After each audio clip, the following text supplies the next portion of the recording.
Chapter 10. A great weight. Something heavy on him.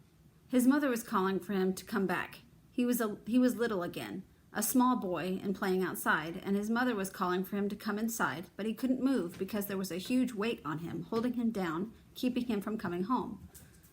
Brian opened his eyes slowly, closed them again, the brightness and the pain in his forehead, and then opened them again. It was, he thought, the same world. Snow all around, bright sun. He was breathing. He had a pounding pain in his forehead, and it reminded him of the plane crash, and had what happened appeared to be an entire cow moose in his lap. He twitched when he looked down at her, her eyes still looking mad and her head plowed against his chest, but he realized she was dead. He started to examine his own situation. Nothing seemed to be broken. He could not at first believe this and moved his arms and legs several times to make certain, and then squirmed his way out from beneath the moose. She was lying half on him, her head on his chest, pushing him back, and when he stood, it was the first time he got a long look at how big she was. From nose to back end, he guessed a good 8 or 9 feet, maybe more. He paced her off and then came up with 4 paces in length, counting her legs, which were sticking out a bit. Maybe 10 feet. She was taller at the shoulder than he stood. He wondered for a moment if she was the same moose that had attacked him earlier in the summer and tried to feel that she was, or tried to feel some animosity towards her. But the truth was that killing her made him sad. Elated and sad at once, as he had been with the wolf-killed doe. She was ugly and beautiful at the same time, lying there in the snow, blood from her chest wounds smeared where she lay, an ugly, beautiful animal that she was ended now. He had killed her, ended her life so that he could live, and he felt as bad as he felt good. He turned away for a moment, shook his head, and then turned back. There was much work to do, and for a moment he thought it would be impossible. It was perhaps half a mile back to camp, and there was absolutely no way he could be able to drag her. He tried lifting a back leg, and it was all he could do to get it off the ground. Dragging her would be simply impossible. She must weigh 600 or 700 pounds. He would have to cut her up here and take her back to camp in pieces, and that nearly stopped him. How, he thought, do you cut up a moose? Never in all his life had he ever thought about cutting a moose to pieces. Where did he start? There were no dotted lines the way there were in the diagram at the meat market. He thought of it a full 5 minutes, looking at her lying there, and finally realized he could do nothing until she was skinned. He used the knife to slit the hide from the neck, down the chest and belly to the back end. He had to cut around the lance, which had broken off after driving it into her, and the arrow shaft still sticking out because they wouldn't pull free. The skin came away harder than with the doe. It was thicker and had to be cut loose as he skinned, peeling it back a half an inch at a time all along her body. When he cut along the belly, the knife slipped and cut the membrane holding the stomach, and her guts fell out on his feet, steaming, and he went ahead and pulled them and the rest of the way out, amazed at how much there was inside of her. The liver alone weighed more than 2 rabbits, and he set it aside to cook later. With the guts out of her, she was easier to move, and still very hard, but some easier, and he quickly developed a rhythm for skinning. Pull on the hide, slide the knife along, pull, slide, pull, slide.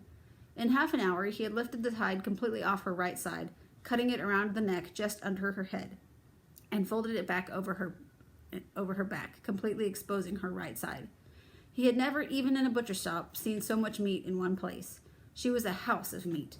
Again, he lifted the back leg and couldn't move her, even with the guts out. But as he lifted the leg, he noted that there seemed to be a seam where the leg joined the body, a junction, and he put the knife there and cut, and the leg lifted away from the body. He kept lifting and cutting, all around the top of the back leg, pushing up as he did so until it was joined only at the hip socket, which rotated freely. And he cut around the socket with the knife, and it popped loose, and the leg lifted completely away. Just that, her back leg was heavier than the doe, and he realized it would be hard to get the leg back to the shelter. This would be a long job. He decided to pull the leg back and then return to finish up. An all-night job. It would be cold. He took off with the leg and used nearly 20 minutes just to pull it to the shelter and was almost exhausted when he got there. He stored it along the wall and went back to where the body of the cow lay. It was now midday and he was starving. He took 15 minutes to gather wood and start a fire near the carcass, and when it was blazing well, he cut a strip of meat from the rump near where he lifted the leg off and hung it over a stick so that it was nearly in the flames. He went back to cutting and skinning while it cooked. He cut away the right front shoulder. It lifted off much the same as the rear leg.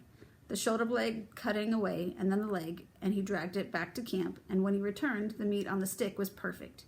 burned a little on the outside, and cooked clear through. He cut pieces off and ate it standing there, looking down at the rest of the cow, and he thought he'd never tasted meat so good. It was better than deer or rabbit or fooled birds, better than beef. And here was fat on it, more fat than the doe had, and he'd craved fat. Ate one piece of fat alone that was hanging on the side of the meat, and had cooked separately and still craved it. He cut 2 large pieces of fat off the carcass and hung them over the fire to cook while he went back to work. With the right legs gone, she was lighter, and by lifting the legs on the ground, he found he could just roll her to get at the uncompleted side. Once she was over, he skinned the side that he had done as he had done the first one, working up to the back after cutting around the legs until the hide was completely free of the carcass. Then he cut the legs loose, dragged them one at a time back to camp, and returned to the body of the moose in darkness. Finding his way was no problem, because there was a half moon. It lighted the snow into something close to daylight. But the cold came now, and he had no gloves. His hands chilled as he worked on the damp meat, and he had to warm them over the fire often, which slowed him. And by midnight, everything in him screamed to stop. But the cow was a treasure house of food and hide that he wasn't about to leave her to the wolves, or the bear if it came along again. So he kept working. With the legs and the rump gone, the remaining part of the carcass was not too hard to handle. He used the hatchet to chop through the spine in 2 places, and separated the back, middle, and front end, and it amazed him how much all animals were alike. She was immense, but the cow was built almost like a rabbit, with the same basic layout. The same design, he thought, grinning, and supposed if he were on all 4s, he would look the same.